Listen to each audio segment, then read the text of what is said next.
નમસ્કાર મિત્રો કુંવરજીભાઈ બાવળિયાની મેરેથોન બેઠકો એક પછી એક બેઠક કરી રહ્યા છે। શું સૂચવે છે? ગુજરાત બહાર પણ શું કોળી સમાજના આગેવાનોની મુલાકાત કરશે? દેશમાં અખિલ ભારતીય કોળી સમાજને લઈને જે ટ્રસ્ટ ચાલી રહ્યું છે તેનો વિવાદ શું છે? હીરાભાઈ સોલંકી શું ઘણનો ઘા મારવાની તૈયારીમાં છે? વિસ્તારથી વાત કરું તો ગુજરાતમાં તમને અખિલ ભારતીય કોળી સમાજના નામ સાથે બે કાર્યક્રમ જોવા મળશે। એક કાર્યક્રમ હજુ થોડા સમય પહેલા 1 ફેબ્રુઆરીએ જ્યારે ન્યાય સભા પણ હતી ભાવનગરમાં, ત્યારે જે ગાંધીનગરમાં થયો હતો, હીરાભાઈ સોલંકી જોવા મળ્યા હતા, વિરેન્દ્ર કશ્યપ કે જેઓ માજી સાંસદ છે શિમલાના, તેઓ પણ આવ્યા હતા। એક કાર્યક્રમ, અને હજુ હમણાં સુરતમાં આજની તારીખે થયો, કુંવરજીભાઈ બાવળિયા હતા, ચંદ્રવર્ધન પીઠાવાલા હતા, ઉમેશ પટેલ કે જેઓ દમણ દીવથી સાંસદ છે તેઓ હતા, એ તમામની હાજરીમાં થયો। વાત એ છે કે એક નામ અને બે કાર્યક્રમ કેમ? ખરા અર્થમાં શું ડખો ચાલી રહ્યો છે? હીરાભાઈ અને તેની સાથે જોડાયેલા વિરેન્દ્રસિંહ કશ્યપ તે આવનાર દિવસમાં શું કોઈ મોટો કાર્યક્રમ કરવા જઈ રહ્યા છે? કુંવરજીભાઈ બોલી રહ્યા છે, ખુલીને બોલી રહ્યા છે, તો તેનો અર્થ શું? આ તમામ તમને સમજાવવું છે। પહેલા તમે સાંભળો કે કુંવરજીભાઈ બાવળિયાએ સુરતમાં જે અન્ય રાજ્યોના કોળી સમાજના આગેવાનોને ભેગા કરીને વાત કરી, તે પછી પત્રકારોને શું કહ્યું, તેનો અર્થ આપણે કાઢીએ। સુરત ખાતે આજે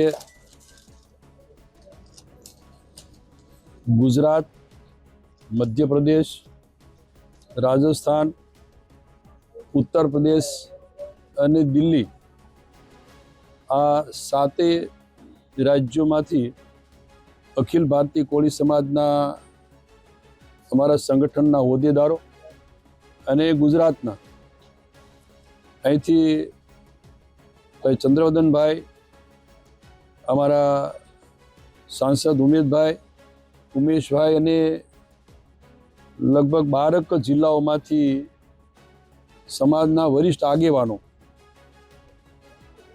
અહીંયા સુરત ખાતે આજે મળવાનું થયું। ખાસ કરીને સમાજના આ અખિલ ભારતીય કોળી સમાજના સંગઠનમાં ક્યાંક દ્વિધા ઊભી કરવા માટેના કોઈ થોડા લોકો પ્રયત્ન કરી રહ્યા છે। સંગઠનના બંધારણની જોગવાઈ મુજબ જે કંઈ અત્યારે દિલ્હી કોર્ટમાં અને રજિસ્ટ્રાર કચેરીમાં ચાલી રહ્યું છે, એનો જે નિર્ણય આવે ત્યાં સુધી આ સંગઠન એ જે છે એ સ્થિતિમાં કામ કરી રહ્યું છે। ક્યાંક લોકો આ સંગઠનના નામે નવી નિમણૂકો આપીને આ સમાજને ગુમરાહ કરી રહ્યા છે, એમાં કોઈ તથ્ય નથી। અત્યારે હું અને અમારી આખી ટીમ છે એ બધા કાર્યકારી અધ્યક્ષ તરીકે નવું સિલેક્શન અથવા ઇલેક્શન આ સંગઠનના બંધારણ મુજબ ન થાય ત્યાં સુધી આ જે છે સ્થિતિમાં કામ કરશે। પણ સમાજને તોડવાનો ક્યાંક પ્રયાસ થયો છે, એ બધા આ સંગઠનના થોડા હોદ્દેદારો અને સમાજના વરિષ્ઠ આગેવાનોની આના માટે વિચાર વિમર્શ કરવા માટે આજે અમે મળ્યા હતા। બીજા રાજ્યોમાં પણ જે રીતે આ સંગઠન કામ કરી રહ્યું એના પ્રતિનિધિઓ પણ આવ્યા હતા, અને એ રીતે વહેલામાં વહેલી તકે જે કોર્ટમાં આ પ્રકરણ પેન્ડિંગ છે એનો ઉકેલ આવે અને એ કોર્ટના નિર્ણય મુજબ પછી આ સંગઠન આગળ વધે એનું પણ ચિંતન થયું। સાથે આગામી દિવસમાં અમે જે ગાંધીનગર ખાતે એક સમસ્ત કોળી સમાજનું એક ભવન બનાવવા માટે અમે જમીનને વગેરે કાર્યવાહી મોટાભાગે પૂર્ણ કરવા આવી રહ્યા છીએ, અને એ જમીનનું પ્રકરણ પૂરું થાય એટલે એક સમાજનું, સમસ્ત કોળી સમાજનું એક ગાંધીનગર ખાતે એક શિક્ષણનું ભવન, શિક્ષણનું ધામ બને એ માટેની પણ બધાએ સાથે મળીને આજે એ ચિંતન કર્યું। અને આગામી દિવસમાં પૂરા ગુજરાતની અંદર એ આ બધા નાના મોટા સંગઠનોને સાથે જોડીને સામાજિક રીતે આ શિક્ષણ તરફ આ સમાજને કઈ રીતે લઈ શકાય, દોરી શકાય, અને સમાજનું આવતા દિવસોમાં ભવિષ્ય સમાજના દીકરા દીકરીઓનું અથવા તો શિક્ષણ ક્ષેત્રે જે છે એને આગળ કઈ રીતે મદદરૂપ થઈ શકાય એ પણ આજે અહીંયા બધાની વચ્ચે મુદ્દા મુકાણા।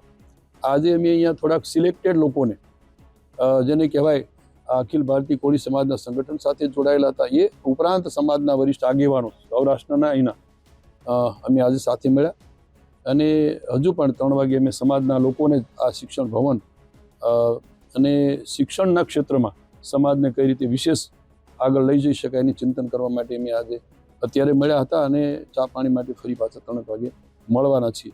આજે કોઈ બીજી પોલિટિકલી વાત નહોતી, પણ સમાજની ચિંતા કરવા માટે અને સામાજિક રીતે કંઈ જે થોડા નાના મોટા દ્વિધા ઊભા કરે છે એ દ્વિધામાંથી મુક્ત કરવા માટે અથવા તો ચોખવટ કરવા માટેના ભાગરૂપે આજે મેં મળ્યા હતા.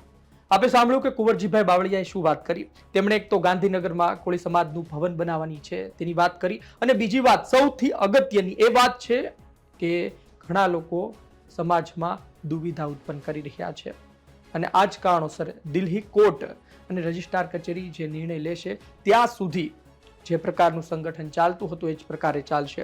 તમે એક વાત સમજી લો કે કુંવરજીભાઈ બાવળિયા છે એનું એક અલગ સંગઠન ચાલી રહ્યું છે, હીરાભાઈ સોલંકીનું એક અલગ સંગઠન ચાલી રહ્યું છે, પરંતુ બંનેનું નામ એક છે. એની પાછળ વિવાદ શું છે? અમને જે માહિતી મળી રહી છે એ મુજબ કુંવરજીભાઈ બાવળિયા એની પહેલા અખિલ ભારતીય કોળી સમાજનું આ ટ્રસ્ટ લો તેમાં રામનાથ કોવિંદજી પણ રાષ્ટ્રીય પ્રમુખ રહી ચૂક્યા છે. એની પહેલા તમે જુઓ તો સત્યનારાયણ પવાર પણ રહી ચૂક્યા છે, કોંગ્રેસથી સાંસદ હતા.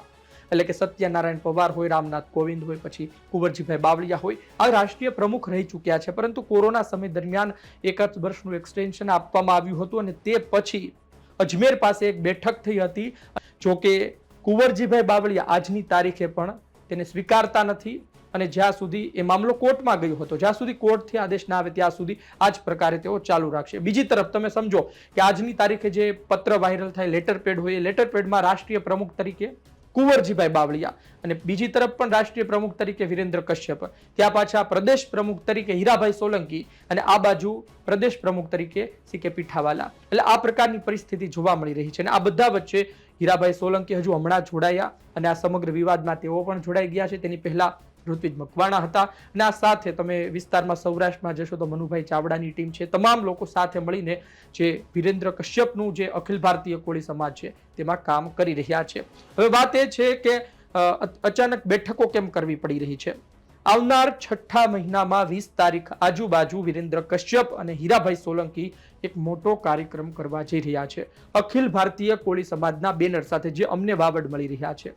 અને તેમાં કોણ આવી શકે છે? તો વડાપ્રધાન મોદી આવી શકે છે, તેમાં અમિત શાહ આવી શકે છે. આ જ કારણોસર હવે કુંવરજીભાઈ બાવળિયા પણ એક્ટિવ થયા છે. કુંવરજીભાઈ બાવળિયા કેબિનેટ મંત્રી છે, અને જો અખિલ ભારતીય કોળી સમાજનું સમગ્ર કોર્ટનો આદેશ આવે ને ત્યારબાદ વિરેન્દ્ર કશ્યપ પાસે સુકાન આવે, ધુરા આવે, હીરા સોલંકી પાસે આવે, તો પછી કુંવરજીભાઈ સમાજમાં પ્રભુત્વ ધરાવે છે, સમાજની ધુરા તેમની પાસે છે એવું ક્યાંથી કહી શકે? કારણ કે કેબિનેટ મંત્રી હોય તો ઘણા હોદ્દા પણ તમારી પાસે હોવા જોઈએ.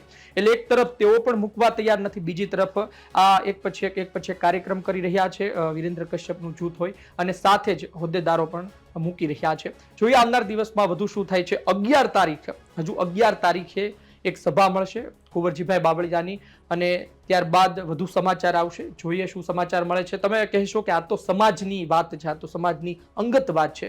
100% સમાજની અંગત વાત છે, પરંતુ તેમાં દિગ્ગજ નેતાઓ જોડાયેલા છે. એક તરફ કદ્દાવર નેતા કુંવરજીભાઈ બાવળિયા છે, બીજી તરફ કદ્દાવર નેતા હીરા સોલંકી છે, અને બંને ગુજરાતના રાજકારણમાં મોટી અસર પહોંચાડે છે. એટલા માટે આ ચર્ચા કરવી પડે, આ સમાચાર તમારા સુધી પહોંચાડવા પડે. આપનું શું કહેવું છે કોમેન્ટ બોક્સમાં લખજો. આપ શું વિચારો છો? અખિલ ભારતીય કોળી સમાજનો આ વિવાદ ક્યારે શાંત થશે, અને ખરા અર્થમાં આની પાછળ, પડદા પાછળ કયા વ્યક્તિઓ છે કે જે સમાજને બે ફાટામાં વહેંચી રહ્યા છે? આપનો અભિપ્રાય લખજો. ધન્યવાદ.